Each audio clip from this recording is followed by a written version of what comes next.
Bienvenue à tous sur i24 News, c'est le journal du foot en duplex depuis Cognac-Gess. Sidney Govou. Sidney, bonjour. Bonjour. Merci de répondre toujours présent aux invitations d'i24 News. En plateau avec moi depuis le port de Yafo, Lise Barenbaum. Lise, bonjour. Et puis un invité exceptionnel. Vous avez quitté vos fonctions de commentateur sportif à Europe 1 pour venir ici présenter le 20h, mais vous avez une passion, c'est le football. Et aujourd'hui, nous allons, Jean-Charles Banoun, la vivre ensemble. Merci à vous de nous rendre visite aujourd'hui. Au programme, donc, la Liga et puis la CAN. On est parti pour un programme chargé. Alors surtout, restez avec nous, amoureux du football. Cette émission est pour vous.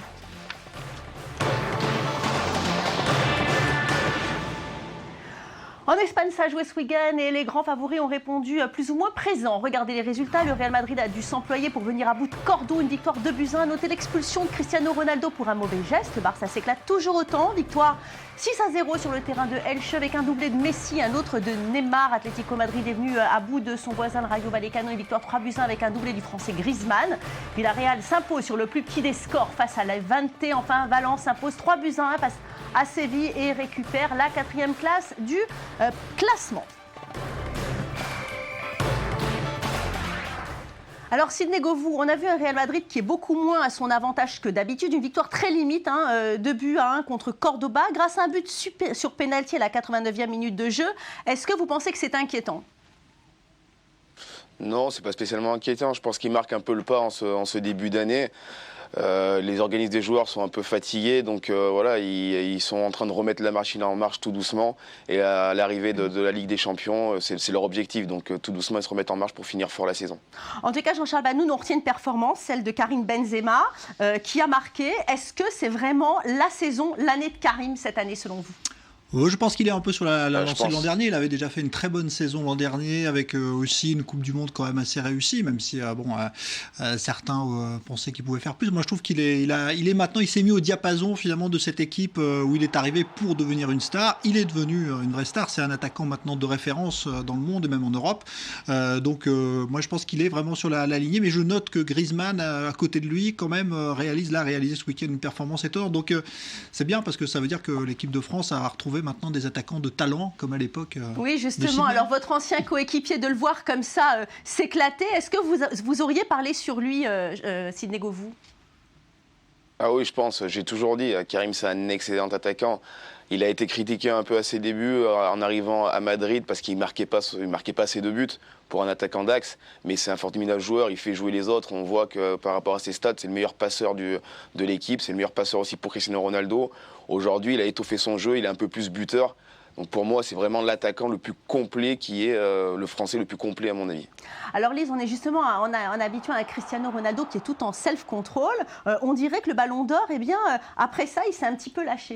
Oui, c'est ce que le Figaro nous raconte lors du match donc, contre Cordoue. L'attaquant s'en est pris à un joueur de l'équipe adverse, Edimar. Il lui a adressé un coup de poing puis un coup de pied. L'arbitre l'a donc expulsé pour les dernières minutes du match. Et puis Ronaldo s'est finalement excusé pour cette attitude sur Twitter.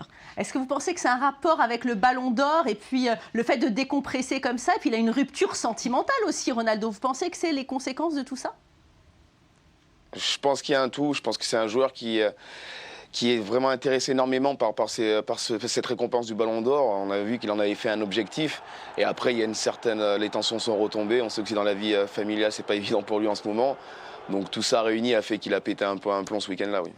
Alors Lise, d'accord, on a compris, il a pété un plomb, mais Ronaldo reste souvent un footballeur au grand cœur. Oui, et comme nous le dit le Buzz Eurosport, il n'est jamais à court d'idées pour faire plaisir à ses supporters. Alors il a une idée un peu originale, il s'est déguisé en sans-abri pour surprendre un fan du Real Madrid dans la rue.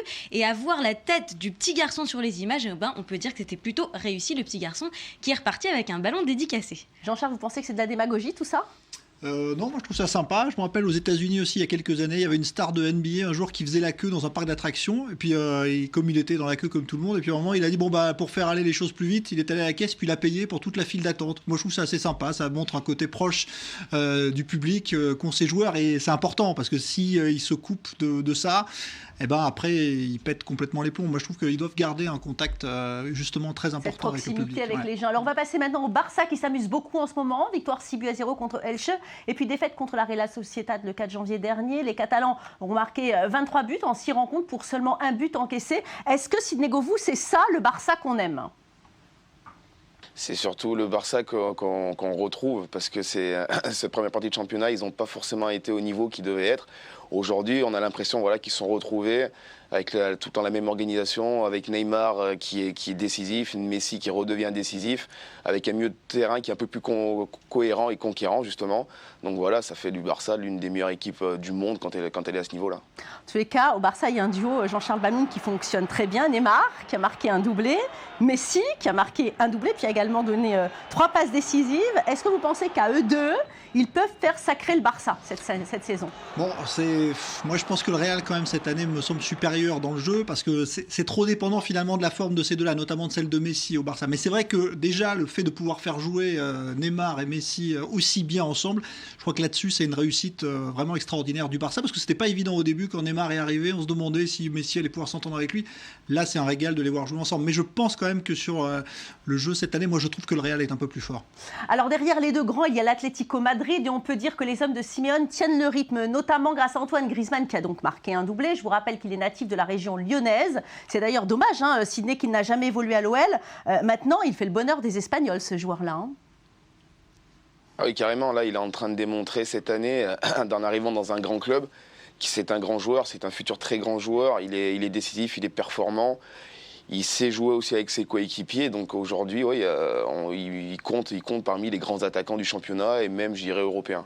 Alors justement, puisqu'on en parle, Lise, le petit Griezmann est devenu grand et il fait la une de la presse. Oui, c'est l'équipe qui revient sur sa performance exceptionnelle puisque effectivement, il a marqué un doublé, une passe décisive qui ont permis à l'Atlético de battre le Rayo Vallecano. Il en est donc à 7 buts en 5 matchs de Liga. Il fait donc le bonheur de son entraîneur qui lui avait demandé de devenir un homme. Et donc après un triplé contre Bilbao et un doublé contre Levante, le natif de Mâcon vient d'atteindre les 50 buts en Liga à seulement 23 ans. Jean-Charles Banoun, un mot sur Griezmann? C'est vrai que quand on se rappelle son histoire, ce qui est formidable, c'est que justement il est parti en Espagne parce qu'en France, dans les centres de formation, il passait pas le cap de la taille. Comment on a pu laisser passer à l'OL? Ah ouais, mais c'est le problème de ces joueurs de petite taille qui n'ont pas tous eu leur chance. Il y en a certains qui ont réussi à passer, on va dire, entre les mailles de la sélection. Lui, non, il a fallu qu'il aille en Espagne. Et aujourd'hui, c'est vrai que il a un talent formidable. Il faut juste qu'il soigne sa coupe de cheveux. Un peu trop de cheveux. Qu'est-ce que vous en pensez, Sidney? C'est sympa les cheveux là comme il a, non? Je suis pas fan. Alors, dimanche soir, match de prestige entre Valence et Séville, 4e et 5e de Liga. Valence qui était intraitable à domicile, victoire 3-1. Ces deux équipes sont très fortes, mais vous pensez que l'une d'entre elles peut aller déranger le trio pour la course en tête, Sidney Govou? Non, je pense que dans l'Espagne, ça fait un petit moment. À l'époque, c'était un championnat, on va dire, à deux entre Real ou Barça. Aujourd'hui, il y a l'Atlético qui s'est invité. Et je pense que les autres équipes, Valence, Séville, sont encore un cran au-dessous. Donc, elles vont se battre jusqu'au bout, mais je ne pense pas qu'elles puissent lutter pour le titre encore aujourd'hui. Vous êtes d'accord, Jean-Charles Banoun? Ouais, moi je suis tout à fait d'accord. C'est vrai qu'avant, il y avait 2, maintenant il y a 3. Il y a un progrès quand même. En Espagne, ils ont 3 équipes maintenant qui sont capables de lutter pour le titre. Il faut faire attention parce qu'en France, on prend un peu cette direction-là aussi. Mais c'est vrai que je me mets à la place d'un amateur de football qui voit son équipe toujours lutter pour la 5e ou la 20e place. À la fin, je pense qu'on s'ennuie un peu dans ce type de championnat. Enfin, moi, personnellement, en dehors des gros matchs... Non, mais c'est vrai qu'on est très content de voir l'Atlético s'inviter. Mais vous ne pensez pas quand même que le suspense est un peu tué à l'avance avec ces deux équipes qui font toujours course en tête depuis des années, Sidney Govou? C'est malheureux, comme vous l'avez dit. C'est vrai que quand on a un championnat, qu'on sait qu'à la fin, ça sera l'une ou l'autre des deux équipes qui va gagner, ça tue un peu le suspense du championnat. Donc aujourd'hui, le fait qu'il y ait l'Atlético, ça a remis une 3e équipe et on sait très bien que ça va jouer à 3. Maintenant, je pense que c'est un peu dans tous les championnats pareil, mis à part peut-être l'Angleterre et encore. Donc aujourd'hui, on voit que les grosses équipes des grands championnats sont à chaque fois dans les premiers et que le titre se joue souvent entre 2 ou 3 équipes maximum dans chaque grand championnat. Alors avant de fermer cette page championnat d'Espagne, on va jeter un œil au classement. Le Real Madrid reste donc leader avec un match en moins et 48 points. Le Barça est second avec un point de retard. L'Atlético suit avec 44 points. Enfin, le FC Valence rejoint le top 4 grâce à sa victoire contre Séville. Les Andalous reculent à la 5e position. Allez, on passe tout de suite au dossier du jour.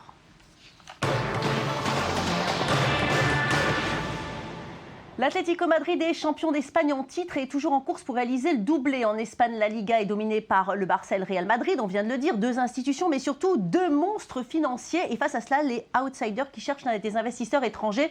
Une mode qui a commencé en Angleterre avec Chelsea et qui arrive petit à petit en Espagne. Malaga il y a quelques années, Valence en début de saison et maintenant l'Atlético Madrid qui a vendu 20% de son capital à un richissime chinois. Michael Friedman revient sur cette opération qui va peut-être rééquilibrer le paysage footballistique espagnol. Regardez.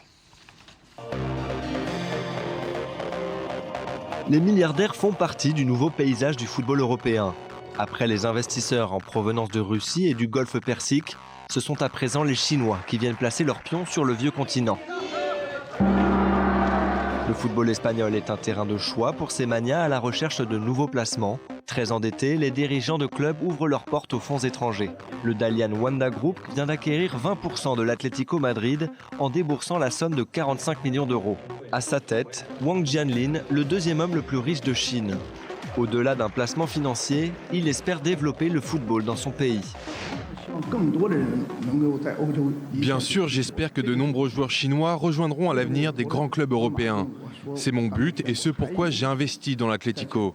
J'envisage d'investir de l'argent dans d'autres clubs. Si j'investis, je suis actionnaire, donc si je parle, ils doivent m'écouter. Les joueurs chinois progresseront plus vite et ils auront plus d'opportunités. L'Atlético Madrid s'est fixé comme défi de rester au plus haut niveau pour pouvoir concurrencer le Real Madrid et le Barça, 2 équipes immensément riches. Les Colchoneros, dont la dette s'élève à près de 500 millions d'euros, ont besoin d'argent frais et comptent évidemment profiter du marché chinois. C'est une nouvelle très importante. Wanda est une des entreprises les plus importantes du monde. Pour nous, c'est très important de rendre possible le rêve de nombreux enfants chinois pour qu'ils découvrent ce fabuleux sport qu'est le football, que ce soit en Espagne ou en Chine. Si Wanda a bien l'intention de prendre part dans les grandes orientations du club, le groupe a fait savoir qu'il n'interviendrait pas par contre dans la planification sportive. Nous n'allons pas diriger le club, nous n'allons pas prendre des décisions sportives, nous allons aider. Mon engagement est envers les enfants chinois pour qu'ils s'améliorent, c'est du gagnant-gagnant.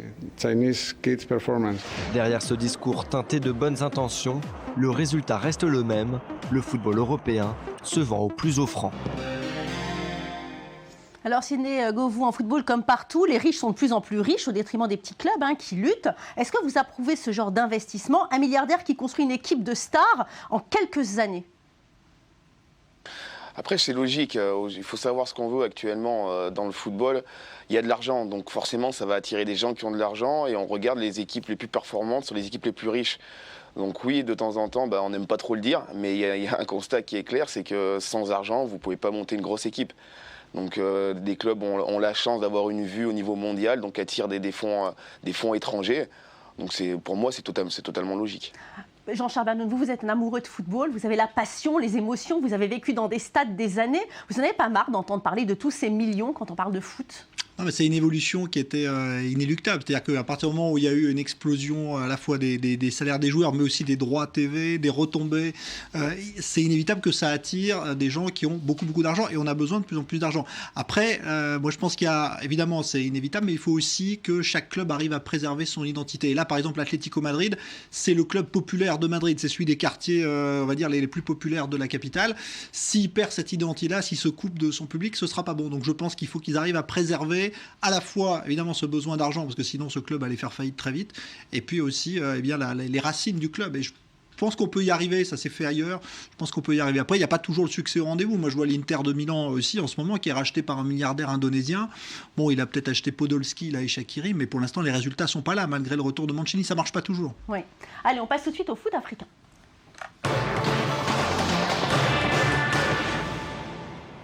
La CAN 2015 a donc donné les 2 premiers qualifiés pour les quarts de finale et déjà une première surprise dans le groupe A. Le Burkina Faso est éliminé. Les finalistes malheureux d'édition 2013 ont perdu 2-1 face au Congo et termine dernier du groupe. Le Congo qui est lui-même premier. Et puis la Guinée équatoriale, pays hôte de l'événement, se qualifie également après son succès 2-0 sur le Gabon.